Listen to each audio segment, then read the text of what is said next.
रहीम, अस्सलाम वालेकुम। अमरीकियों को औकात में रखना हो तो यकीन कीजिए सीखे जाकर चाइना से। एंटनी ब्लिंकन अमेरिका से चाइना पहुंचे धमकी देने के लिए। वांग यी से उन्होंने, जो चाइना के फॉरेन मिनिस्टर हैं, उनसे मुलाकात की और जानते हैं उन्होंने क्या कहा? आपको बाद में बताएंगे एंटनी ब्लिंकन ने क्या कहा। पहले जरा सुनिए चाइनीज ने क्या कहा। उन्होंने कहा कि हमारे मुल्क में आकर एशिया में मिसाइल डिप्लॉय करके आप हमें धमकियां दे रहे हैं और आप ये कह रहे हैं कि हम फलाना काम कर ले, फलाना काम कर ले। उन्होंने कहा कि आपने रेड लाइन क्रॉस कर दी है। अब ये जो रेड लाइन जो चाइना की क्रॉस करता है, हम उसे किसी काबिल नहीं छोड़ते।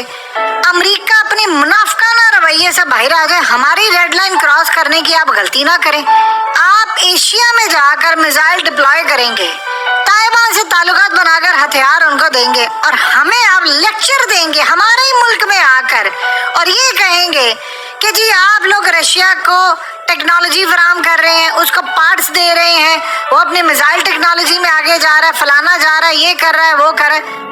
उन्होंने कहा कि अगर आप ये समझते हैं कि हम आपकी गुलामी करते हैं या पूरा वर्ल्ड आपके इशारों पर चलता है, ऐसा नहीं है। ताल्लुकात बनाए, हमारी रेड लाइन अगर आपने क्रॉस की तो फिर भरपूर चाइना जवाब देगा जिसको अमेरिका बर्दाश्त नहीं कर पाएगा। उन्होंने कहा फिलीपीन में जाकर आप मिलिट्री एक्सरसाइज करते हैं, किसके लिए कर रहे हैं? चाइना से जंग करने के लिए कर रहे हैं। उन्होंने कहा कि अगर हमारे साथ आपने मामला तय करने हैं तो बिल्कुल तरीके से करें, वरना हमारे मिसाइल तैयार हैं और हम वाशिंगटन से ज्यादा मिसाइल डिप्लॉय करने की सलाहियत रखते हैं और आप हमारी टेक्नोलॉजी से अच्छी तरह वाकिफ हैं। लिहाजा आप इस वक्त हम आपको आखिरी वार्निंग दे रहे हैं, हमारी रेड लाइन क्रॉस ना करना, हमारे इंटरनल अफेयर में मुदाखलत ना करना और चाइना के खिलाफ, उसकी सिक्योरिटी और डेवलपमेंट इंटरेस्ट के खिलाफ अगर आपने जाने की कोशिश की तो फिर याद रखिएगा कि चाइना ऐसा जवाब देगा कि अमेरिका इस खत्ते के अंदर ठहर नहीं पाएगा। अब आप सोचे जरा कि जाकर क्या कहा एंटनी ब्लिंकन ने। इनकी मुलाकात बाद में करवाएगी शी जिनपिंग से और ये बड़ा रेयर होता है कि शी जिनपिंग से मुलाकात हो जाए। असल में तो ये आया था धमकी देने के लिए और धमकी उसने दी भी आकर। तो शी जिनपिंग ने उसको कहा कि हम अमेरिका से टेक्नोलॉजी में कितना आगे चले गए हैं, आपको इसका अंदाजा नहीं है। अगर आप चाहते हैं कि दुनिया में जंग ना छिड़े तो हक के साथ खड़े हो और राइट के साथ खड़े हो।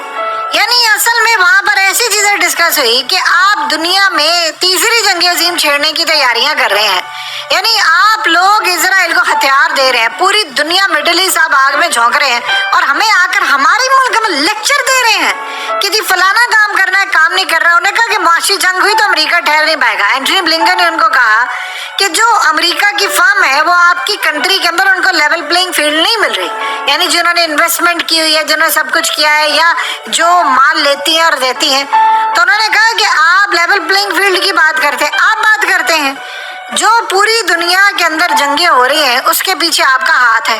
आप पूरी दुनिया में सुकून बर्बाद कर रहे हो। यूक्रेन का मामला हो, उन्होंने इल्जाम लगाया दिया आप रशिया के साथ, उन्होंने कहा हम तो न्यूट्रल खड़े हैं, आप बर्बादी की तरफ लेकर जा रहे हैं, आप हथियार दे जा रहे हैं, आप जंगों को फ्यूल दे रहे हैं, इसराइल को आप हथियार दे रहे हैं, ईरान से आप लड़ाई कर रहे हैं, साउथ चाइना सी में आप लड़ाई कर रहे हैं और हमें लेक्चर देते हैं आकर। 800 आपकी मिलिट्री बेसिस है दुनिया में और हमें आकर आप सुनाते हैं कि चाइना जंग चाहता है या चाइना फ्यूल कर रहा है। उन्होंने कहा कि एक बात याद रखिएगा, दो ही चीजें हैं आपके सामने, ये लास्ट ऑप्शन है, इसके बाद हम आपको कोई और ऑप्शन नहीं देंगे, या तो हमसे लड़ाई कर ले या फिर हमारे साथ कॉपरेट कर ले। उन्होंने कहा दो चीजें हो सकती हैं, अगर आप ये समझे कि कॉपरेट भी होगा और लड़ाई भी होगी, ये नहीं हो सकता। लिहाजा लास्ट आपको वार्निंग दे रहे हैं कि अगर आपने हमारी रेड लाइन क्रॉस करने की कोशिश की तो हम इसको जंग तस्वुर करेंगे और अगर आप लड़ना चाहते हैं तो फिर आप लड़ाई कर लें, लेकिन अगर आप चाहते हैं कि कॉपरेट करें, हम आपके साथ ट्रेड करें, आपकी फर्म को लेवल प्लेइंग फील्ड दें, चीजें दें, तो आपको मुनाफिकाना पॉलिसी से बाहर आना पड़ेगा और खित्ते के अंदर जो आपने उधम मचा कर रखा हुआ है इससे बाज आ जाए। वरना याद रहे कि चाइना किसी तरह कोई कंप्रोमाइज नहीं करेगा, ना तो मिडिल ईस्ट की कोई कंट्री है, ना हम एशिया की कोई कंट्री है कि आपके एक इशारे के ऊपर हम आपकी हर बात मान लें। हम जहां पर आप गलत होंगे आपको सामना करना पड़ेगा, फेस करना पड़ेगा। बजाय आप जंगों को खत्म करने के हर कुछ अरसे के अंदर आप एक नई जंग छेड़े हैं और उसके बाद चाइना को कहते हैं कि स्टेबिलिटी नहीं ला रहा, वो फलाना कर। उसने कहा कि हम चाहते हैं स्टेबिलिटी हो, हेल्दी एनवायरनमेंट हो, सस्टेनेबिलिटी हो, सिचुएशन हो, लेकिन इस सूरत हाल में अमेरिका अगर मुनाफिकत छोड़ देगा और अमेरिका जंगों को फ्यूल देना बंद कर देगा और इंटरफेयर करना बंद कर देगा चाइना के मामला और हमारी रेड लाइन क्रॉस करना बंद कर देगा, हमारी सॉवरेनिटी, सिक्योरिटी और डेवलपमेंट पर किसी भी तरह से कॉम्प्रोमाइज करना बंद कर देगा, हमारे साथ चलेगा, तो देखिए हम आपके साथ चलते हैं।